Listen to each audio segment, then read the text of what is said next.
I have a funny idea for a skit. Oh, what? But Annie will have to pay the ultimate price for it. Oh, what? I can't tell you. Okay. You're just gonna have to agree to it. Well, that makes me not want to do it. Where's your sense of adventure? Just I don't close have your one. mouth and your nose and your eyes. With my hands over Yeah. my face? Because I'm gonna say, does my breath smell as bad as I look? What? Because I just drank a coffee, and I'm gonna breathe in your face. I don't want you to do that. Okay. If we were younger, if I was like 15, then I definitely would have just done it without asking. Yeah. But I'm a grown-ass man, and I can't rely on cheap tricks to make you laugh anymore. You can just tell us the cheap tricks and it makes us laugh just as Yeah. much. Yeah. True. Yes. Telling, not showing. Which is the biggest issue that I have with this book, Carry On. Which is the book that we're talking about today. And there's our intro. Yay! We did it.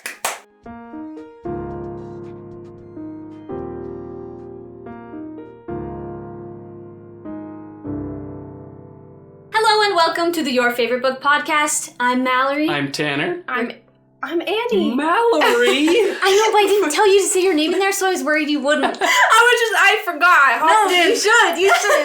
Just don't go the whole time. Don't tell anyone my Okay, name. let's try that again. Okay. Hello and welcome to the Your Favorite Book podcast. I'm Mallory. I'm Tanner. I'm Annie. We're siblings. And we read books. And on today's episode, we are talking about Carry On by Rainbow Rowell. Is that how you say it? I say Rowell. Rowell? I don't know. But we're also a little bit of hicks. Just kidding. Rainbow Rowell. This is our sister Annie, one of our millions of sisters. You have so many. Annie wanted us to talk about her favorite book, Carry On. Yep. We were happy to oblige, and so here we are. Yay. Annie, why is this your favorite book?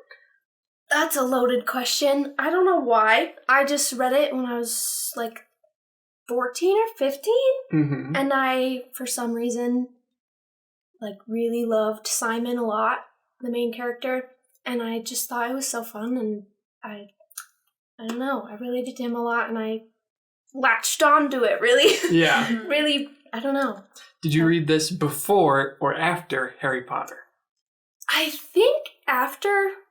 Yeah, it was definitely after. Okay. And I remember asking you outside of the podcast if you noticed any similarities between the two. Yeah, when I was reading it the first time, I don't think I connected it really at all to Harry Potter. Yeah. I kind of did because it's the whole chosen one trope and it's kind of There's a hard wizarding not to. school. Yeah. It's like, oh, like Harry Potter. But then I kept reading and I was like, ooh, it's completely better. different.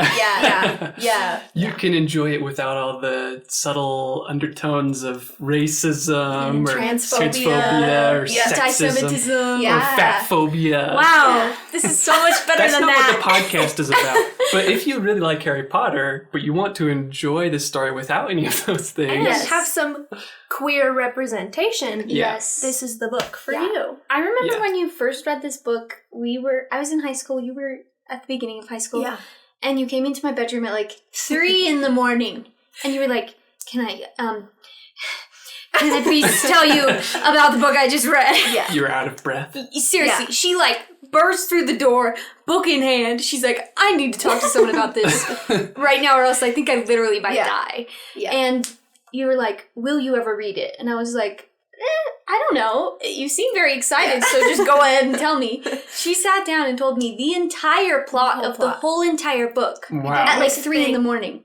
The whole thing. Yep. It was fantastic. It was awesome. And I was like, wow. That reminds me of when I was in college. I had a roommate. He had this massive TV. I was like, what are you watching? Saving Private Ryan. And it was almost over. And I don't know why I'm telling you this story. But I was like, oh, that looks pretty cool. Matt Damon's in it. Tom Hanks is in it. Woody. And he went back to the beginning of the movie and he's like, oh, I'll just tell you what the movie's about. So he would like fast forward through all the scenes and tell me and pause and tell me what's happening in the scene. Without actually showing me. We went through the whole movie. Oh, He that's paused so like funny. every 5 minutes or so just to explain to me what's happening.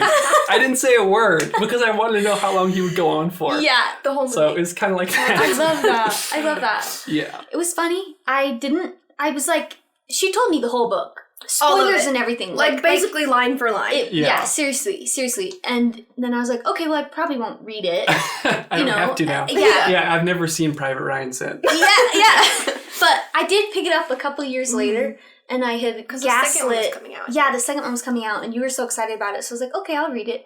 And I gaslit myself about that whole evening. Yeah. I was like, I don't know what happens. I don't know anything. And I really still enjoyed the whole book, even though I knew a lot of the spoilers. So you did read it after that? I did. Okay. And was that around the same time that Annie read it? Yeah, it was like probably a year later, but yeah. We were both in high school. Yeah. And how do you feel about it? I loved it. I loved it then. I reread this every summer. I reread it every Christmas Eve. Annie thinks it's a Christmas book because she's correct. It is a Christmas book. It is a Christmas book. Yeah. For some reason, to me, I don't know. You read it in the summer? I read it one summer. I was with my in-laws on a vacation thing, and it was a very long trip, and it was a lot of fun, but I get super, super tired socially with that kind of stuff, and I had just bought my Kindle, and that was like on Kindle Unlimited or something, so I had the first one, I think, and I read the whole first one, and then I bought the other two and read all three over that single 4th of July trip, so I think that's why, but I really like it. I love the characters. I love having adolescent, prepubescent angst. Yeah. Do you know what I mean? It's like the coming of age. Yeah. Totally. Yeah. It is definitely it transitions between YA and adult. Yeah. I don't know where other people would classify it. I would probably call it new adult. Yeah. And especially as you get into the second and third one, the third one especially. Yeah. It's a lot more mature. Yeah. It grows up with the characters, really. Yeah. They're already like 18 in this book, but it doesn't really feel like they're 18. No, they still feel like Simon, he has a kid. girlfriend at the beginning of the book, but they've been dating since they were like 11 or 12. Yeah. I think it's 3 years. They're dating since they were 14 or 15. They knew each other since they were So 11. almost all these characters are like, it's their first time dating other people. Yeah. Even Penelope, her boyfriend, she's known him for a long time, but they were still just kids. So it feels more younger than an adult. Yeah, it does.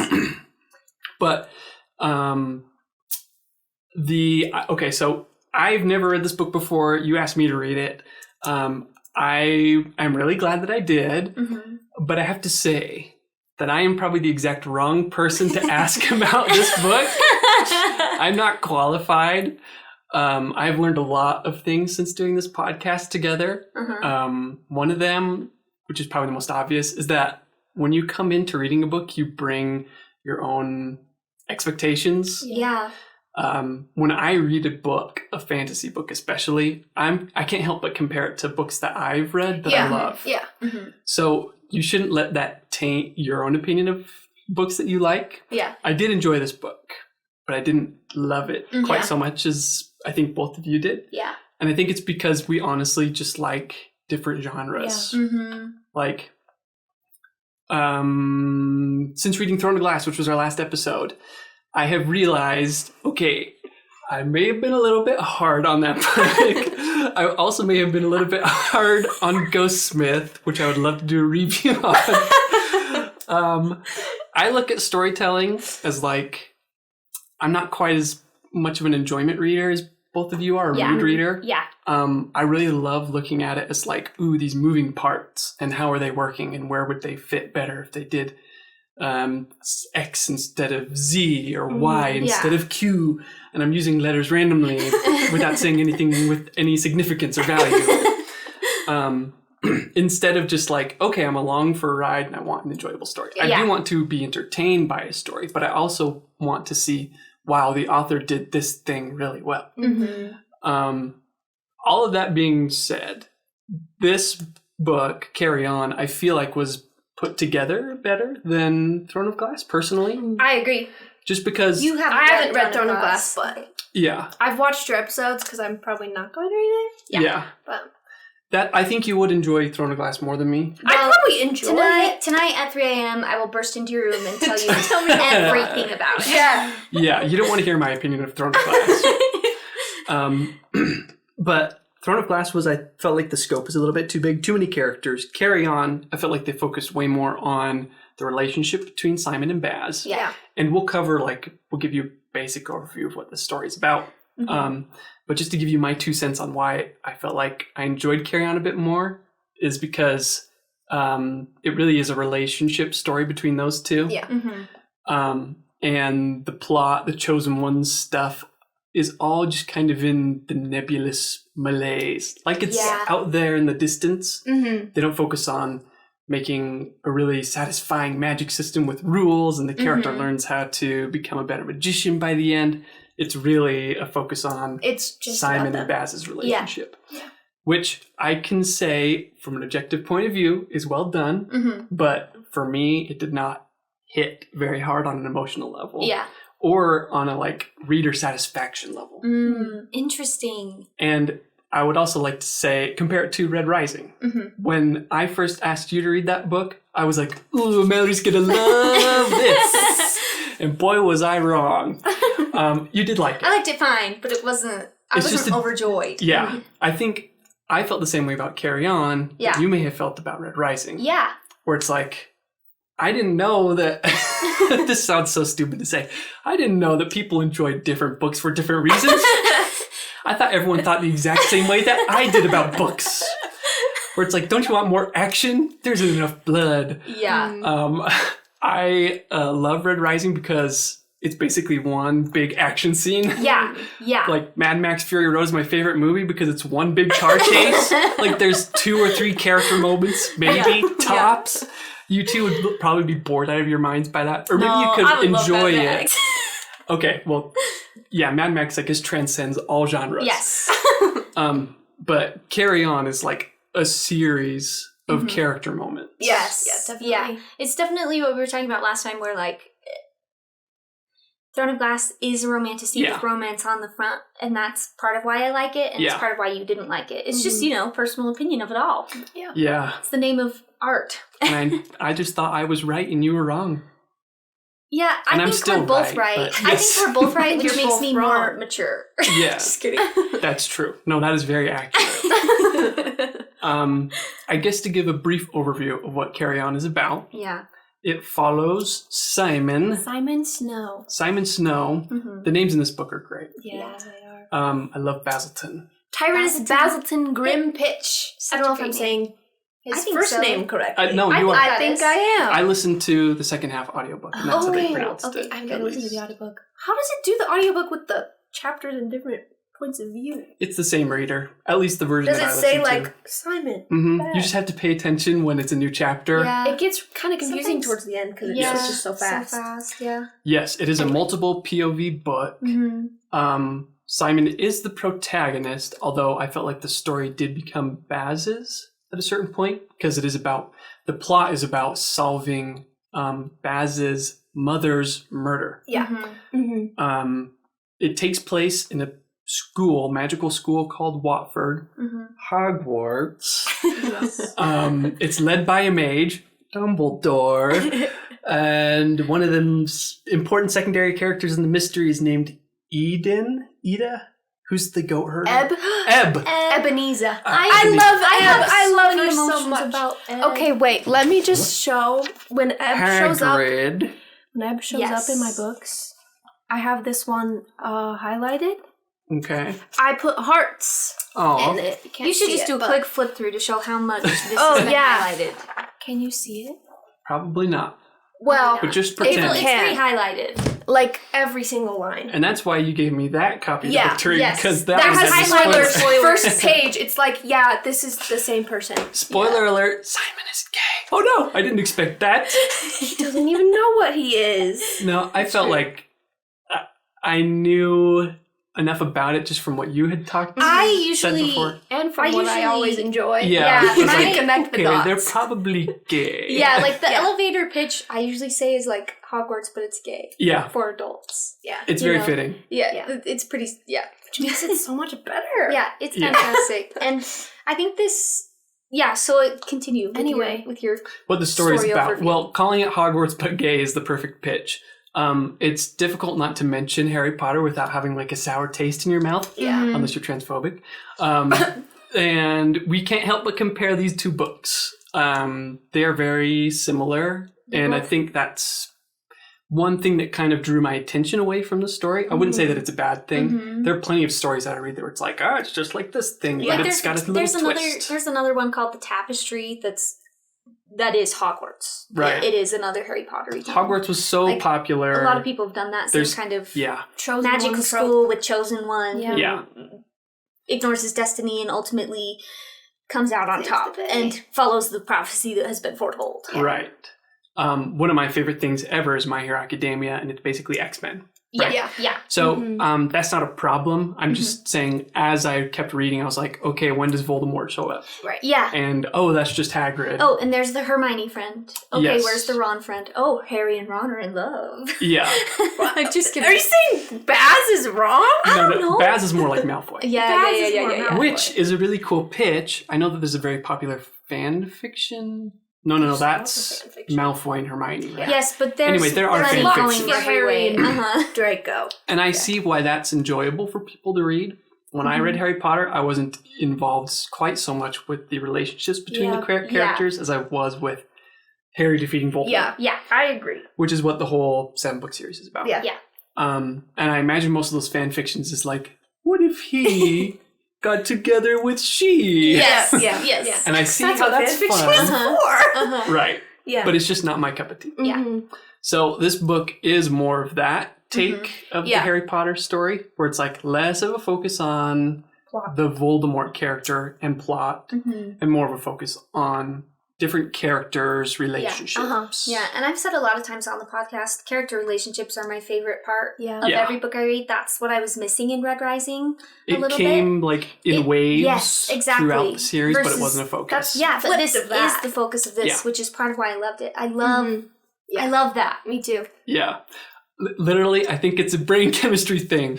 Yeah. Because when I read this book, I don't feel any chills. I don't get a buzz. Yeah. I don't feel compelled to read versus something like Red and then Rising. Exploded the rocket and then the space and then the yeah. asteroid and It's then the awesome. metal razor. It's because you're a boy. I know. How dare you, first of all. I think Nona the Ninth is a weird one that we can talk about later. I know. Yes. But it's much less focus on plot. I absolutely love that book. And Yeah. that would be something that maybe we can come back to. But Yeah. anyway, this book, spoiler alert, is about Simon coming to terms with a lot of different things. Yes. I don't want to give away too much, but basically fulfilling his prophecy. Because at the beginning of the story, he explains that he's an orphan, like Harry Potter. He's the most powerful magician ever born. Kind of similar to Harry Potter. The greatest mage ever born. There's a prophecy foretold, and he is the person to fulfill that prophecy. Yeah. And this is kind of where my first gripe comes in. But once again, keep in mind that I know this story isn't about the Chosen One prophecy stuff. That's just what I love. Yeah. Is that they never really explain how he's the most powerful one in the world. Well, they do explain like the event that happened when he was first brought to the school that everyone was like, it's undeniable, he's the most powerful magician ever.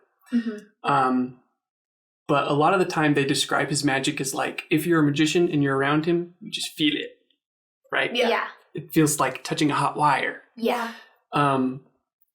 Sorry to compare it to Harry Potter, but Harry Potter, it's very clear. Voldemort kills his parents, and he's the only person to ever survive a killing curse, and he's got a scar on his forehead. Yeah. It's so clear and obvious. Yeah. Everyone agrees. Oh, that's the chosen one. Yeah. This prophecy is like, there will be one who is born, who's the most powerful of all, and he will defeat the other most powerful of all, but that guy, he's evil. Yeah. Right? It feels a little bit nebulous. to me. I've read it so many times that I've been like, rereading it again, I feel like kind of gives you a couple different things to think about. Okay. Like, I don't want to spoil anything. Am I allowed to talk about spoilers?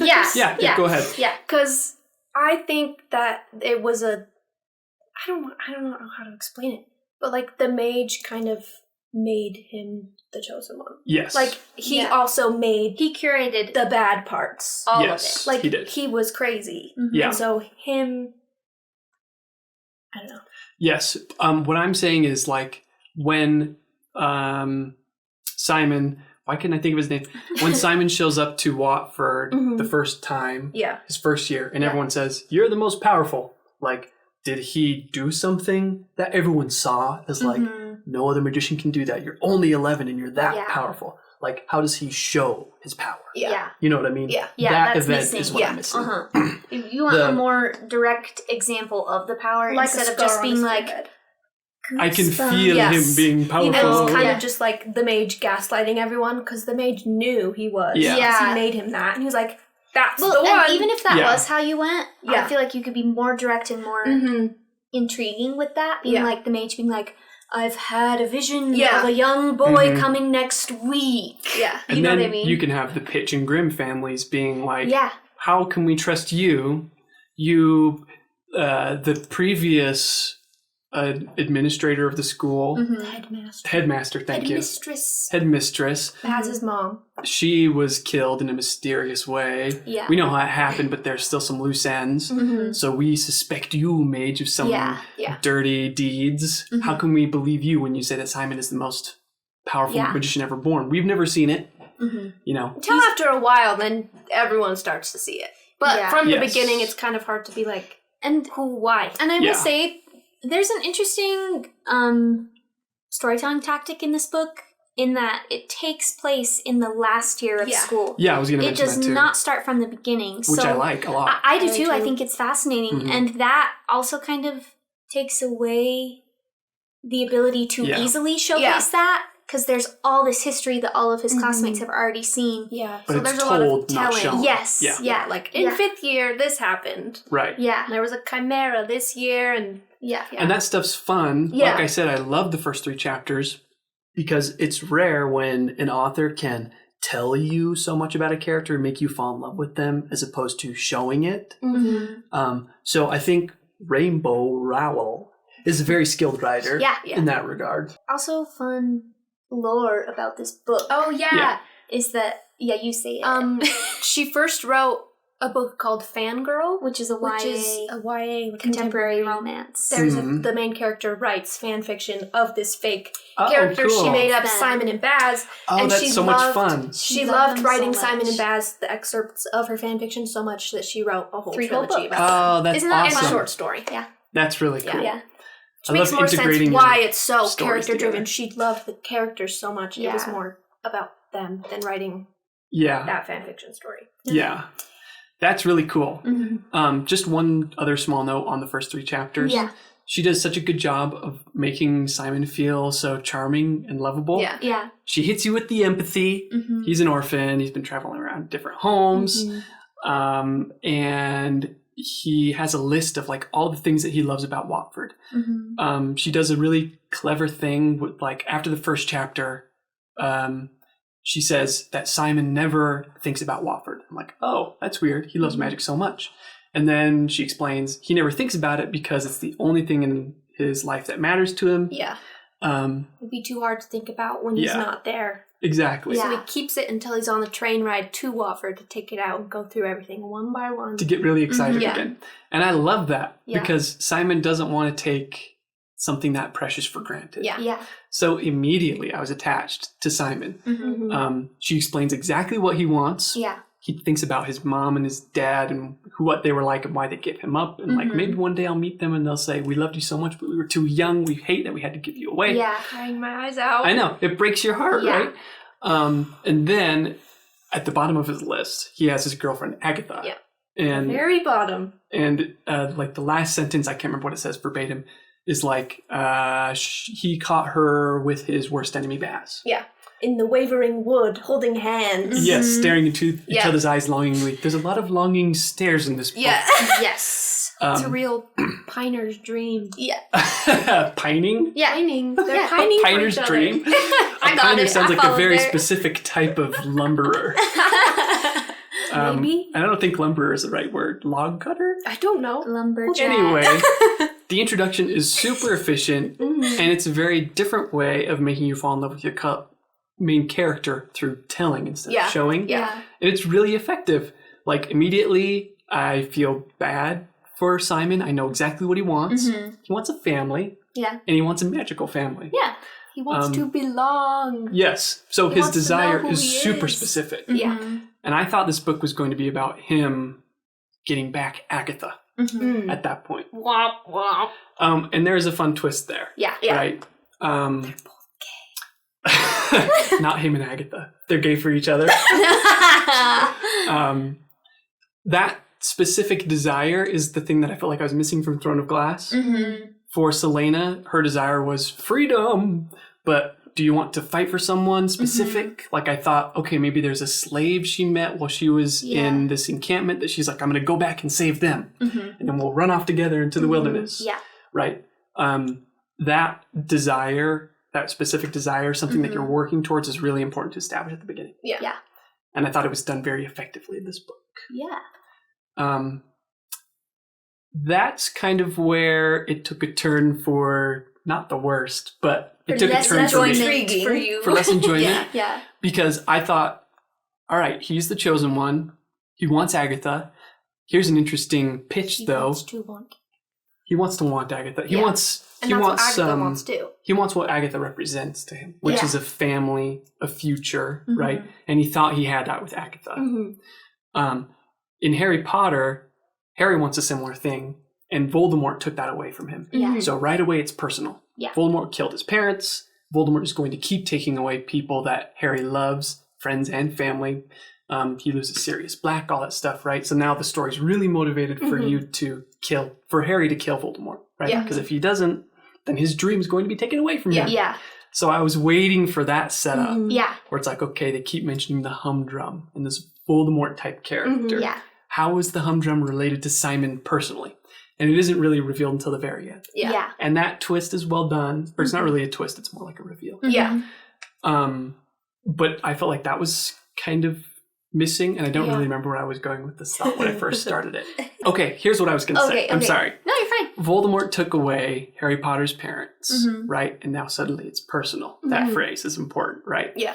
It's not just a bad guy that wants more power. Right. It's something specific that they take away from the main character. And I thought, ooh, what an interesting idea. Instead of the bad guy killing the main character's parents or friends or family or whatever, they seduce them, right? So Baz seduces Agatha away from the good side to the evil side. I was like, oh, interesting. Yeah. That's not really what the story is about. It's not about Simon winning Agatha back or learning to let her go. The story, once we're introduced to Baz at around chapter 24, 25, which is like maybe the 25% mark of the book, Probably. the story becomes about Baz. Yeah. Yeah. And that's when I felt like, oh, okay, he's the main character now. Yeah. And then Simon latches on to his quest of discovering who murdered his mother. Yeah. So there are some pros and cons there for me. Yeah. Where it's like, I really do like Simon, and I really do like Baz, but it felt like we started with one quest, and then we started to go on in another direction. Yeah. I think I've noticed sometimes when you read books in which authors don't go the way you think they should go. When they promise at the beginning. Yeah. It's interesting as a reader to be like, oh, okay, what about this thing you left behind on chapter 3? I guess we're in a new storyline here. Yeah. But I don't know. I like it in this book, and I like it because Simon doesn't have invested interest in Agatha. Not at all. No. You know what I mean? So I think it makes Not sense, and I romantically, at least. like the change from Agatha to what he's been obsessing over for the past 5 years at Past 12 years. yeah, the past 12 years at Watford, which is Baz, his number one enemy. His what is it Heart called? eyes. I don't know. Yes, His arch nemesis. Yeah. basically. Bestie, you need to look a little deeper. Because if you're that obsessed with him, there's something there. Yeah. And when he first gets to Watford, Has? I'm sorry, Or Simon. I should be more specific, shouldn't I? Yes. When Simon first gets to Watford, he meets Penelope, who's his best friend. I love Penelope. She's basically Ron meets Hermione. Yeah, She's yeah, super smart, very loyal. Their relationship is really endearing. I don't know why maybe I just don't notice it that often, but I really like platonic relationships yeah. between I love friends like this. platonic relationships. I always, Which is also very, very important in this book. Specifically, we get a lot of there's a lot of great queer representation in this book, including people who are on the aromantic spectrum, which I do not see a lot. Yeah. No, you really don't. So I really love that. That's just a little side note. Anyway. I love it.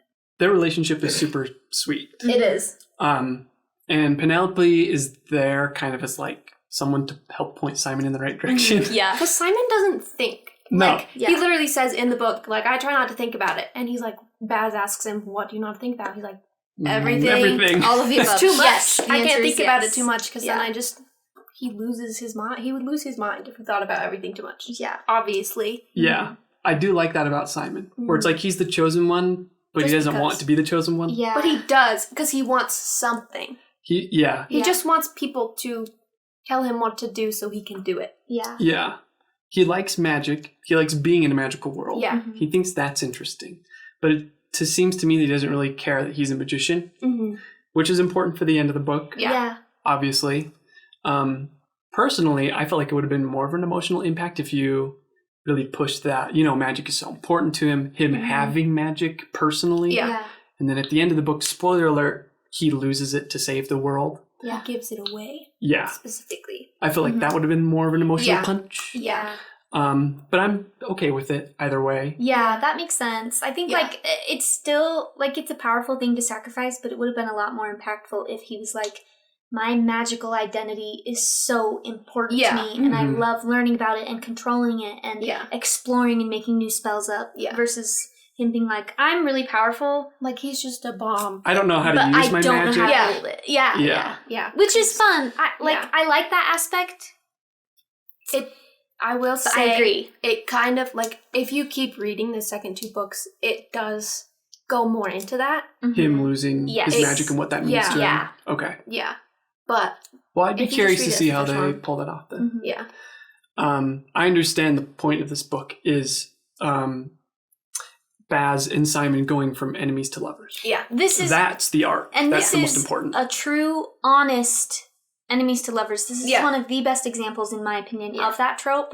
Sometimes people don't quite... It's like, that's not enemies, you're toxic. Yeah. But this one's fantastic. And it's also rivals to lovers, too, which is my favorite version of enemies to lovers. I think it's very well done. You can get, even though she starts in the... Is it the 6th or 7th year? Seventh year of Watford. You can still feel all of the history and all of the tension that is built and built and built. And I think that's really well done. Especially when Baz comes back. And it's like, oh. Awkward. Yeah. What? Yeah. I just broke up with Agatha. She might be in love with Baz. And Baz is trying to get her away from me. I thought that was funny. Baz basically saying, I only flirted with Agatha to piss you off. That's very, them. very... It's very Baz. Very them, Yeah. And I love it. I think it's so funny. Yeah. Speaking of funny moments, there were only 2 times that I laughed out loud, and it has to do with the magic system. The first is when there's a moment when Baz and Simon, they agree to work together to find out who murdered Baz's mother, and then they get into a fight. Of course, there's a lot of back and forth in this book. Of like, sometimes they work together, then they get into a fight. You know, it's a nice roller coaster. But then a dragon shows up. The humdrum has sent it. And Baz and Simon have to work together to fight it.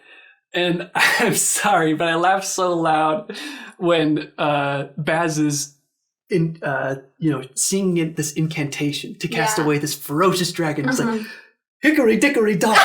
The mouse ran up the clock. The clock struck 10. I like the magic system. I think it's really I love fun. the magic system. Okay, I'm just saying it was funny. It's like silly. This dire dramatic moment. And then he starts dragon singing a nursery rhyme to cast it away. Yeah.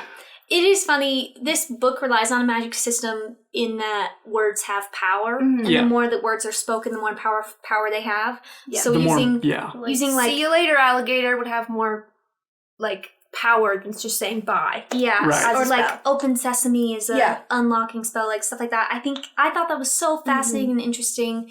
And the world building in this says like one of their senior projects is to create a new spell using that kind of thing. And like the world building says like those kind of things, like the nursery rhymes, are supposed to be super difficult to do. And they're which super, is interesting. Like, powerful if you chant the whole thing. It's like, that's a lot of power. Which, but it is a little silly. It is You're silly. like, the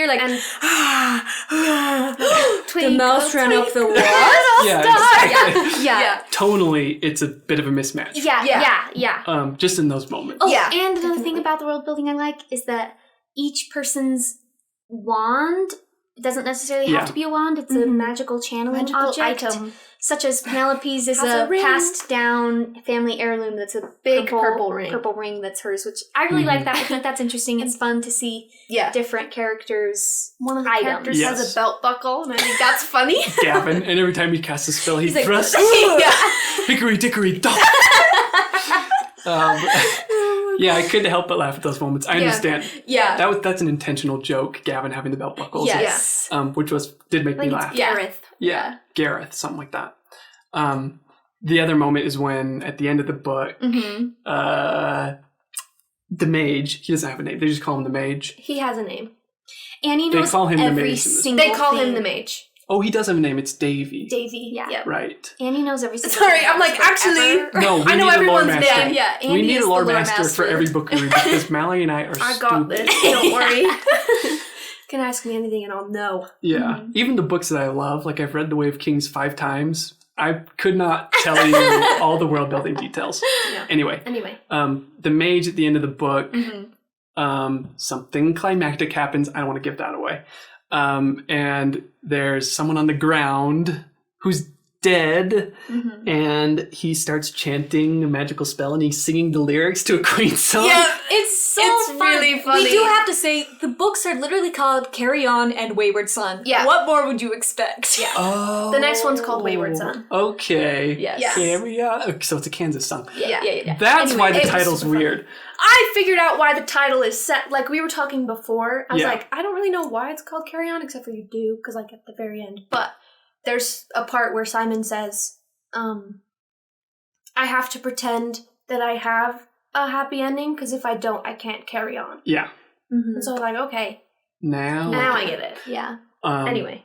They obviously love using lyrics as part of their magic system, Yeah. which is cool. But once again, it's supposed to like- be this dramatic Yeah. moment, and then they're like, Fandango, What was the fun? What I was it? will not let you go.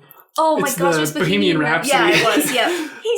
Like, she was like, Like, someone's dead, it's a somber moment, and then you're singing that song. I can't help but think of the Muppet Carrie cover of Bohemian Rhapsody. Yeah, but moi. Yeah. So, anyway, that really was has nothing silly. to do It with is the tone. my opinion It's of the kind book. of mismatching. Just in those two moments. Yeah. the most dramatic, violent moments. Yeah. Yeah. Where it's like, this is the end of your book. Yeah. Anyway, the magic system is cool I think it's fun. and interesting. I do love it when a magic system has really clear rules and a cost, and it feels like this is more of a soft magic system. Yeah. Yeah. It's like Simon is just the most powerful. We don't really know how the Hickory Dickory Dock spell works specifically against the dragon. Yeah. It's It was just I thought it was It like was lulling the- them to sleep because it's a nursery rhyme. Yeah, it was all except one. It's little Anne, she slept under the frying pan. Oh, yeah, it's that rhyme. wow. But You have read this book a lot. so it's like, Yeah. it's Baz is like compelling the dragon. You have to get home because something important is happening. Like your children Okay. are dying. That's Yeah. what the nursery rhyme is. Okay. Yeah. All that stuff makes Anyway. sense. For me as a plot lover, Mm-hmm. I would love it if he's like, he tries to cast that spell to remind the dragon that it's a mother hen dragon to return to its children. But then something else happens. Like the spell doesn't work. There's a hitch in the plan Yeah. That kind of happens, but not really. in that When, moment. yeah, Baz, like, his arm starts shaking, like, Yeah. his magic is getting exhausted because he's spelling a whole dragon away. Yeah. And then Simon comes up behind him, puts his hand on his Battery, basically. shoulder, gives him his magic. Right. And channels his power. Yeah, and so Yeah. he's all powerful. That's a at good this point. It's a good point. Yeah. But it doesn't really drive it very far. It's just like, oh, his hand's shaking a little. Yeah. The cost, I think, is the real problem. Yeah. Where if it's like every time you cast a spell, you had to take a nap. Yeah. It's a super simple example. Yeah. Simon has a big cost of his magic. Yeah. And I But- think his is the most interesting to read about. Yeah. At the very beginning of the story, a goblin captures Simon. and he summons his magical his sword. taxi driver. Yeah. And he cuts off his taxi driver's head. He's like, I'm not paid for this one. You are with your life. And then he uses his magic to clean up the murder scene. Yeah. And because he's so powerful, but he can't control it.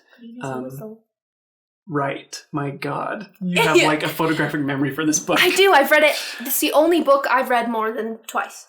Cool. I'm sorry I'm shitting on it today. Okay. I'm really trying not to. No, it's okay. It's okay. I can't. I don't have a lot of complaints for this book.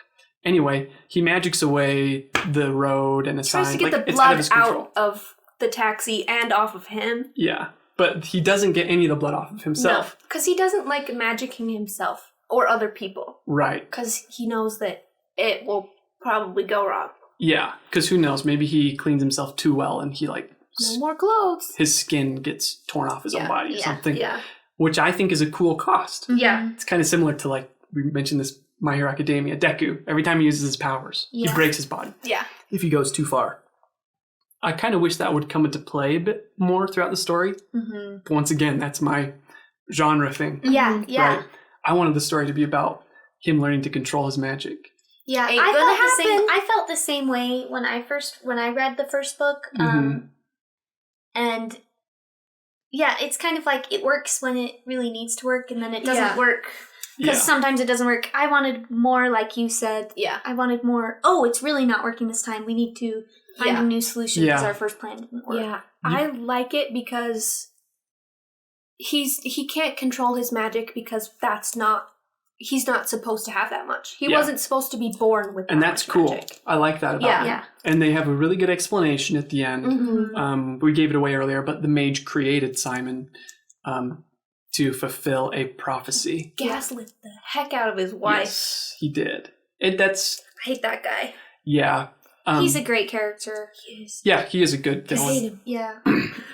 For me, I would have liked it if, because kind of halfway through the book we mentioned the scene with the dragon, Simon does figure out how to use his magic.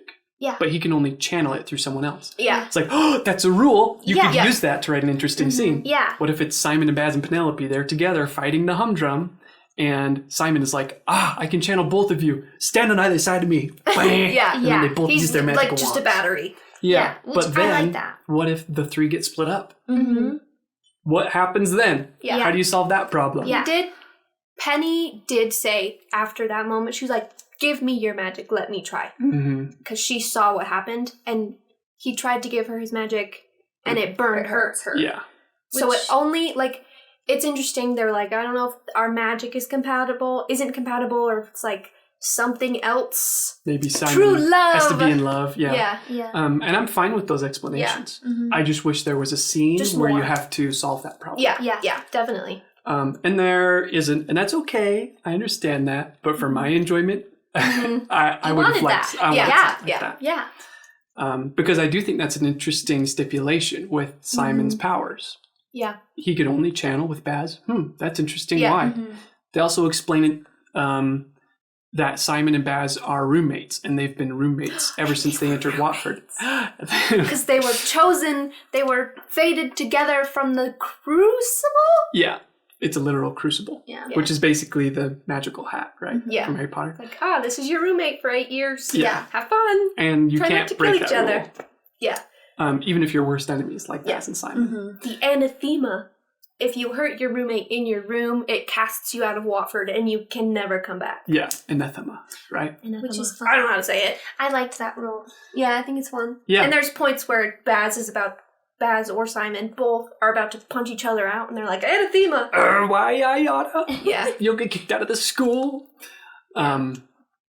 Yes. So having that stipulation within Simon's magics, which is like you can only channel through Baz, is cool, and then you can't use it through Penelope, but they don't really expand on that. Yeah. Which is okay. Yeah. It's fine. But for me, I'm like, it would be fun to have more scenes that like, they were all together and then Baz got split up, so it's just you and Penelope, but you can't use your magic with her and she's out of magic and Baz is over there somewhere. And Baz is in danger. Yeah. Yeah. Oh, did we forgot to say that Baz is a vampire? Simon is so convinced that Baz is a vampire. Oh, he yeah. is. Yeah, we should explain why they're rivals. Oh, right. Why are they rivals? You should know, Lore Master. Well, Baz is the son of this big magical family who's like super against the mage. And so... The Pitch family. The Pitch family. Pitch/Grimm. Yeah, and then his dad remarries to a Grimm, so it's Grimm Pitch. Mm-hmm. So Baz and Simon are basically against each other. Rivals. Because Simon is like the mage's He's heir. the mage's heir. apprentice. Yeah, That's the Harry only- Potter-Dumbledore relationship. Yeah. So they're like, we know we are going to have to kill each other eventually because the mage is going to have me kill you and your parents are going to have you kill me. Mm-hmm. And so then Simon, in his obsessive way, follows him around for so long. Especially the 5th year, that's where they push it a lot when he's like, oh, I know you're a vampire. You go down to the catacombs and you suck rats dry every night. It's like, I know, because I watch you obsessively. You're a vampire. Yeah. And he's like, screw you. He doesn't really care. And definitely Baz being a vampire and hiding that is a metaphor for him coming out of the closet. Yes. Mm-hmm. It's not super powerful because he's also gay and his father's homophobic. Yeah. He'd rather him talk about being a vampire than being queer. Yeah. Mm-hmm. So they have a bit of a social commentary angle, which I did enjoy. And you did mention before we started the podcast that Watford is like only for rich people. And only people who can control their magic are allowed to go there. Like unicorns are magical. Pixies are pixies are welcome. There's certain animals that have magic, but they can't control it, but they aren't welcome at Watford. Yeah. Before the mage was the headmaster, it was only for people who had powerful enough magic, and like pixies or like whatever couldn't go to Watford. And then the mage changed that. And the mage changed it. Okay. So normally someone like Simon would not be accepted because he's basically the equivalent of a mudblood in Harry Potter. Yeah. He's born to normals, but he has magic. Yeah. Would not be accepted if the Pitch family were in charge of the school. Yeah. And Baz wouldn't either if they knew he was a vampire. And his mother being, I guess, xenophobic. No, that's not the right word. Racist, speciesist. Yeah. Is an important part of his character growth too. Definitely. I felt more of an emotional connection to Baz personally than to Simon. Sometimes Simon's a little bit boring. He does play a secondary role. He's very straight. He really just not in. He really just. That's so funny. I mean that is in like comedic. There's always a straight man to help the other. Okay, he's not straight. No, he's the straight gay man. Yeah, or bi at the very least. He's the confused one. Yeah. He's the confused one. I relate to Simon more because of those things. Mm-hmm. He's like, he's just going along with stuff. People tell him, he's like, trying to okay. survive People tell him you're supposed to have a girlfriend. Okay, I'll have a girlfriend. Mm-hmm. So it's like he's like, yeah. So I'm like, me? Mm-hmm. Yeah. It's a personal opinion. Yeah. Right. Yeah. Like that's why I named my cat Simon. Yeah. Simon has all these expectations to fulfill. Mm-hmm. And Baz does too. And they both have to reject pleasing those people that have those expectations upon them. But for me, I think it's because maybe the plot was more focused on let's solve the murder of my mom. Yeah. I felt like it was more Baz's story. Yeah. Yeah. Rather than Simon coming to terms with being the chosen. Yeah, exactly. Mm-hmm. Yeah. So, like you said, Mallory, I do tend to have a problem with stories when they promise one thing, it can deliver on another. Mm-hmm. Or I can see that Baz's story is well told. Yeah. From a plot point of view, it's about figuring out who the murderer was. Yeah. Like, Simon is alone in Watford at first. Baz isn't present at the beginning of the story. Missing. And Simon is like obsessively looking for him. And during that time, I was like, why are you so concerned about finding Baz? Like, shouldn't you be trying to work with the mage to kill the humdrum? Yeah. He kind of does try, but the mage is never there. Yeah. Because he's the worst and I hate him. Yeah. But it is more, he cares more about Baz than his destiny. Yeah. He's like, where's Baz? Where's Baz? Where's Baz? Where's Baz? Hey, can I have that scone? Also, where's Baz? That's shoving a scone down his throat. Yes. Looking for his roommate. That is a great description of it. Yeah. And during that period of time, which is maybe the first 20% of the book, when Simon is looking for Baz and Baz isn't there, I felt like the story was kind of repeating itself. Yeah. Where it's like, Simon goes to the woods to ask where Baz is. I haven't seen him yet. Yeah. Simon goes to Ebb to find where Baz is. I haven't seen him. I'm like, Yeah, but I okay. love It's like a children's book. Yeah.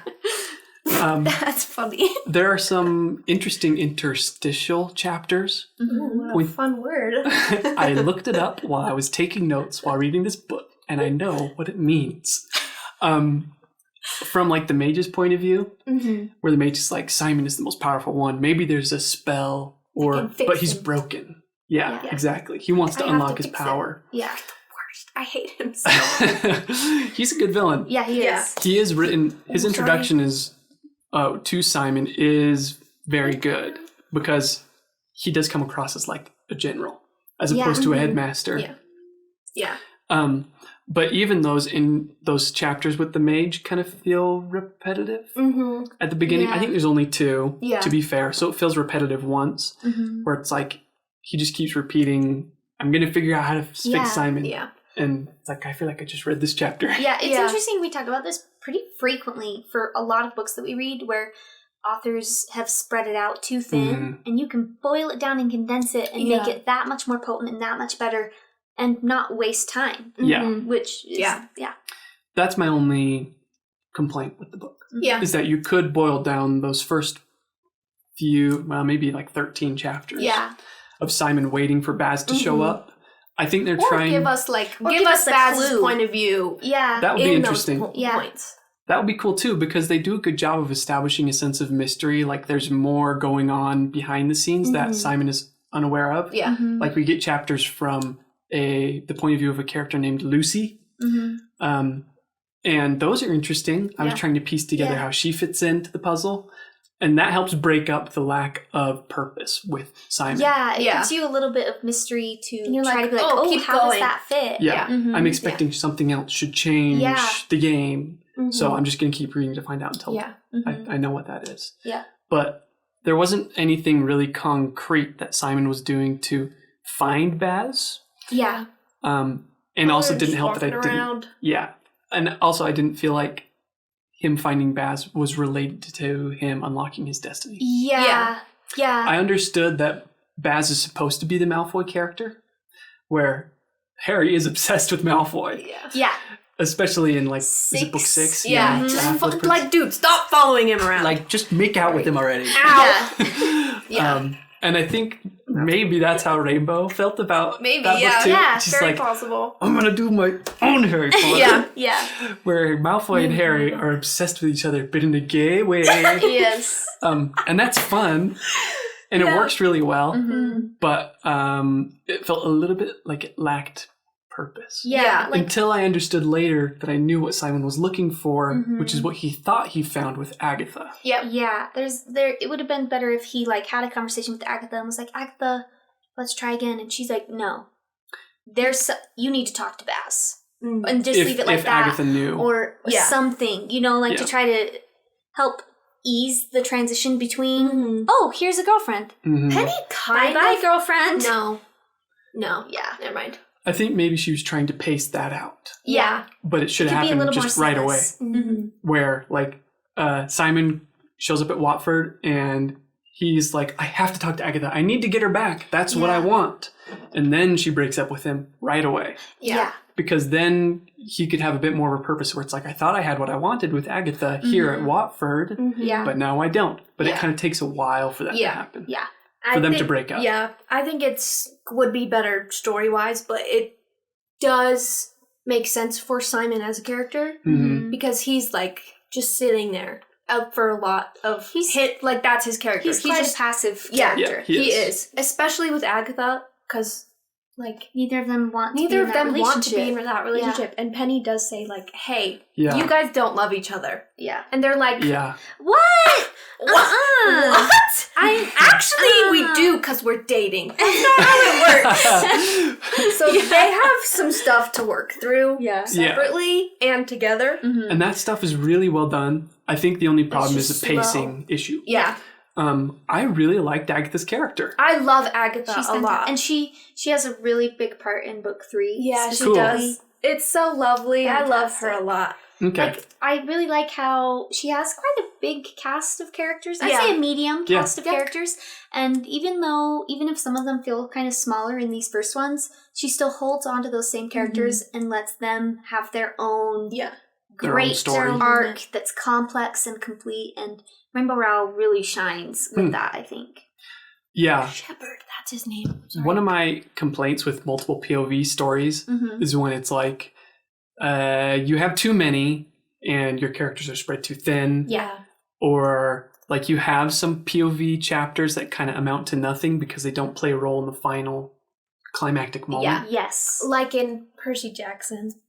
When you get to the second series and you're like, I don't want to read Jason's The first chapters. book of the second series starts with 3 completely new people, and Percy is not in the first book at all. Really? Or like the first 3. I don't He's remember. not in the first book at all Yeah. of the second series. And so kind of as readers, you're like, I don't really want to be here anymore. Where's Percy? well, because you've had 5 whole books of just Percy and all his friends, and you get a whole new cast of characters. Anyway. That was one of my problems with Throne of Glass, where it felt like she just wanted to add some POV chapters to make the world or the cast feel bigger or more complete.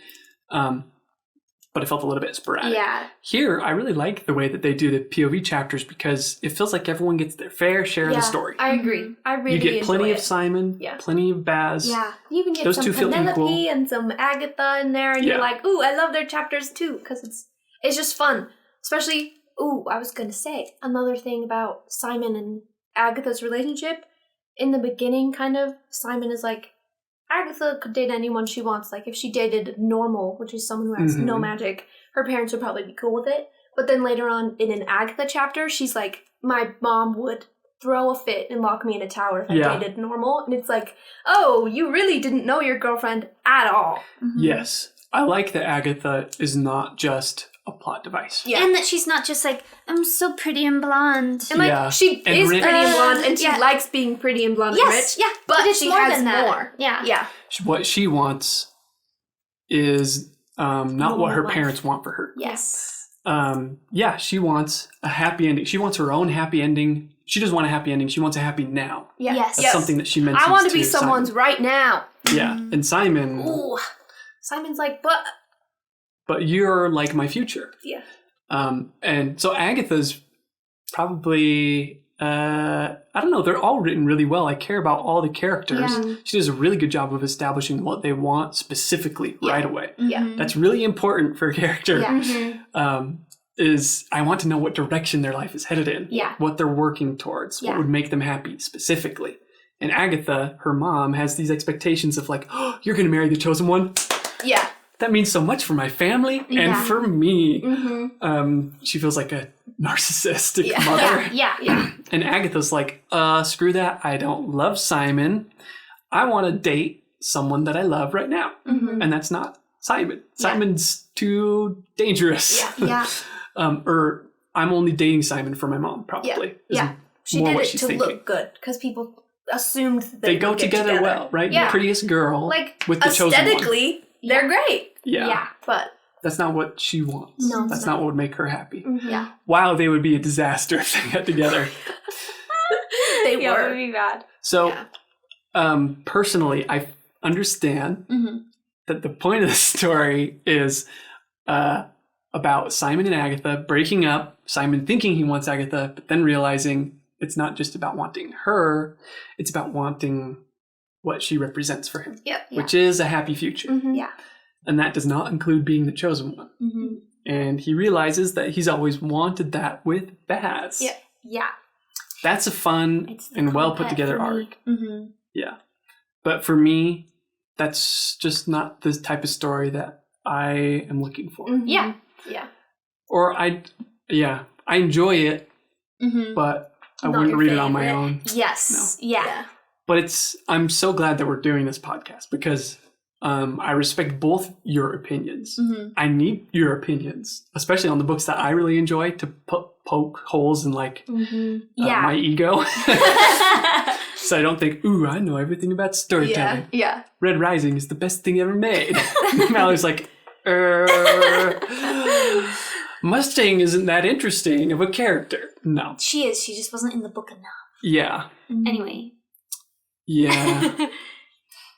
I'm glad you liked it. I'm glad that you read it and read Yeah. something that you probably wouldn't ever pick this up. No. Wouldn't. I would have not continued reading after Simon gets to Watford. Yeah. It was that lull Mm-hmm. that really, It's slow. slowed it down for Yeah. me. Yeah. And I was expecting more of like a Harry Potter-esque style story. Yeah. I'm glad she didn't go that way. Me too. Really, really glad. Yeah. Because it's a very different story. Mm-hmm. On its own, I can say objectively there are some good things about the story structure of some Harry Potter books. Yeah. And that's what I grew up reading as a kid. Yeah. Mm-hmm. And so I think that's where a lot of my taste comes from. Especially when you're reading about a magical wizarding Yeah. school and a chosen one. Like, Yeah. it makes You're the sense that you chosen would one. compare those and be Yeah. like, oh, this is like when we were reading Ghostsmith versus Gideon the Ninth. You can't not compare the two. Yeah. So that did hinder my enjoyment of this book. But I'm glad that I read it because I can see that it's something very different Mm-hmm. and it's still really well done. Yeah. Just good. not for me. Yeah. Also, when the mage at the beginning of the story says, I'm going to take you away from Watford. And Simon says, no! Mhm. And he says, okay. Yeah. That also didn't help with the pace. It right. would have been better if it was like a prove it. Prove Yeah. to me that you want to be here. Prove to me that you're better here Yeah. than by my side. Yeah. And, Show me that you can master this specific magical skill. yeah, And then that could have filled the time until Baz came up and helped propel Yeah, the plot there you go. forward. that would have given him something to learn, Yeah. to work towards, to try and achieve magically. Yeah. Would Yeah. have been related to his chosen one destiny. It could have been channeling, and then the first time he figures it out is with Baz on the dragon Yeah. thing. Mhm. I And don't the know. only way that he can defeat the Humdrum is by channeling through Baz or Penelope. Yeah. Yeah. Interesting. Those that's like the video game part of my brain. Where it's Yeah. like, from a design standpoint, it wouldn't be fun to play on a controller. Yeah. That I would have really loved in a story like this. But yeah, you could have taken him away from Watford even, and he's trying to get back to Watford. And he runs Or away. he finds And he runs Baz. away Or he finds Baz. while he's on his There's while he's trying to get options. back to Yeah. Watford. Yeah. Here we go. Let's go. Rewrite it. Yeah. Just kidding. We'll be writing a 3 co-author fan fiction. Yeah. Just kidding. Stay tuned. You could. Well, that's where a lot of great stories come from. Oh, yeah. Agreed. It's from reading a book that you liked but didn't Or quite watching the enjoy, show. and you're like, I know exactly what I would do differently. Yep. So that's a great reason to read books that you don't like quite as much. Yeah. So now that we're at the end, I have a question for both of you. Does my breath smell bad? Oh, I mean, is this You your did it favorite book? backwards. Yeah, Yes. this is one of my favorite Yes. books. This is definitely one of my favorite books. Yeah. What about Okay. you? I'm sorry, but no, it's not. We should do a tally really at the end of the year to see how many of your books are my favorites and how many of mine are yours. That'll be Yeah. interesting. We should do that. Uh-huh. And how many of mine are yours? Well, so far 0. One out of 2. 1 out of 0. 1 vote out of 2 votes. Oh, Well- I get it now. I loved Hunger Games and I loved Tuck Everlasting. Yes. Everlasting. And I don't think I gave Ghostsmith a fair shake. I want It to was do our a first episode. Yeah, I want to do that one again. Well, book 2 comes out in August. I think, yeah, let's end this podcast. Do you have a question for me? Oh, wait, you already did that. Yeah, I did. All right, we're done. Bye. Bye. Bye. Get the hell out of here.